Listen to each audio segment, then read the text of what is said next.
Hi there, I'm Christine Jones from Clear Choice Financial Solutions LLC, and today I want to talk a little bit about public records. So, let's say you've been waiting to hear word from your potential mortgage lender that they are going to provide your mortgage, and you hear from them and they tell you that the underwriter has found something that they are not comfortable with, some type of public record. Let's talk about this. First of all, a public record is any bit of data that is on you or me, and it is not considered confidential. What does that mean? That potentially means that anybody can have legal access to that information. But it also means that entities that may report this information and cause us to be denied lines of credit also have access to this. Now, there are typically three types of public records: tax liens, civil judgments, and bankruptcies. They all used to report on our major credit bureau reports: TransUnion, Experian, and Equifax. However, in 2017, NCAP, the National Consumer Assistance Plan, moved to strike tax liens and civil judgments from our credit reports. So, if anything in the realm of public records is reporting, it would be a bankruptcy at this time. Okay, so now I always encourage people to still look at your credit reports, even though you shouldn't see a tax lien or a civil judgment. That doesn't mean that there won't be a slip up. So I encourage people to always look at them, and of course, look with a fine tooth comb, as they say, and see what may be there. Because, again, there have been slip ups. But let's get to this point. Now, since they are not supposed to report on our three major credit bureau reports, well, how did the underwriter find out? Well, there are other agencies that do report this information. So there's one agency, pacer.gov, and PACER stands for Public Access to Court Electronic Records. They house all of this information. And there are agencies that will scour these types of databases for this type of information. And this information is bought and sold every single day.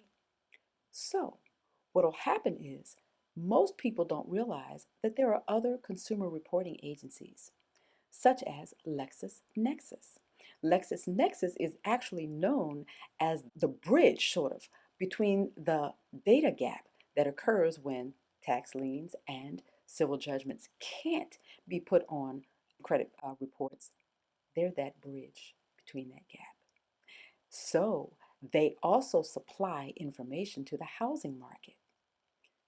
9 to 1, the underwriter saw this data in LexisNexis.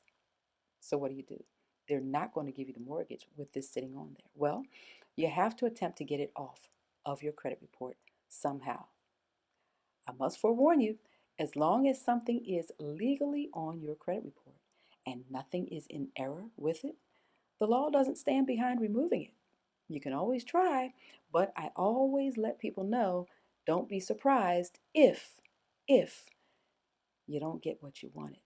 There are other ways to build your credit, and sometimes it's a waiting game, but there are other ways to assist. But let's get back to the fact that there are ways to dispute this. So, knowing that this is the type of thing that comes from the courts, the first thing is to contact the courts and say, you're trying to validate this information. Now, the courts are going to come back and say, we didn't send this information to the credit bureaus. We don't do that. And they're right, they don't. But on a technicality, the information did originate with them, and that's how probably pacer.gov got it, and that's how LexisNexis ended up with it. So oftentimes what you can do is use that bit of information and call it a disconnect or what have you, and tell the LexisNexis database that, hey, listen, the court said they didn't supply this, and technically they didn't, and see if they can clean it up on their end. Because what will happen is if they have it, then Other agencies are able to sort of look at it and see it, such as your underwriter. But also, some people try to freeze LexisNexis data so that it just doesn't show when an underwriter attempts to pull it. You know, different people have different levels of success with that type of thing, but these are just helpful hints on how, this can be attacked. Whatever you do, a civil judgment, a tax lien, a bankruptcy, whatever it is, can never be a positive thing on your credit report. So you're not going to want to leave it hanging where they simply update information. You always want to ask them to remove it in this case. It can never be positive. You cannot have a positive bankruptcy. You cannot have a positive tax lien or a positive civil judgment, even though those two do not report to the three major credit bureaus, but those agencies that they do report to, it's still not a positive thing, and you cannot make it positive. So you always must ask for removal for those things. Now, after that, you may even have to go a few rounds. You also can look for factually incorrect data. So, what do I mean? If something in it is not correct, your name, social security number, even if they're just reporting the last four digits, you can say, well, how do you know it's mine? Because the last four digits only. That's called truncation when the information is not completely there. You see those X's and whatnot. You can try with that. That may or may not be successful. But let's just say that numbers are wrong, that your name is not 100% correct, that they have a similar address. You can't deal with similarities in a credit file. It has to be exact, because if it's not, it could be possible that it's not you. It may be you, and it may not be. But it is their responsibility to report things correctly. So that gives you a way to make a factual dispute. Now, after that, if they remove it, then of course your uh, lender may go ahead with the mortgage or whatever other line of credit you are attempting to get. But this is just something that we see kind of often. And there are ways to deal with it, but please understand, it's not going to be an overnight thing. So if you come to us and you want an entire judgment removed in 30 days, we're going to definitely move to help you, but we are not going to have you thinking that it's a 30-day process. Sure, something could possibly come off in 30 days, but it's not by definition a 30-day process, right? Think in terms of this. Nothing is really by definition a 30-day process. The bureaus have 30 days to investigate, right? If you ask for the method of verification, they have 15 days.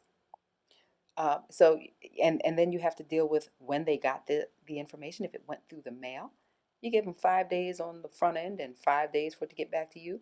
But then again, that's no guarantee that it would do that in that time frame. There are just so many things to think of.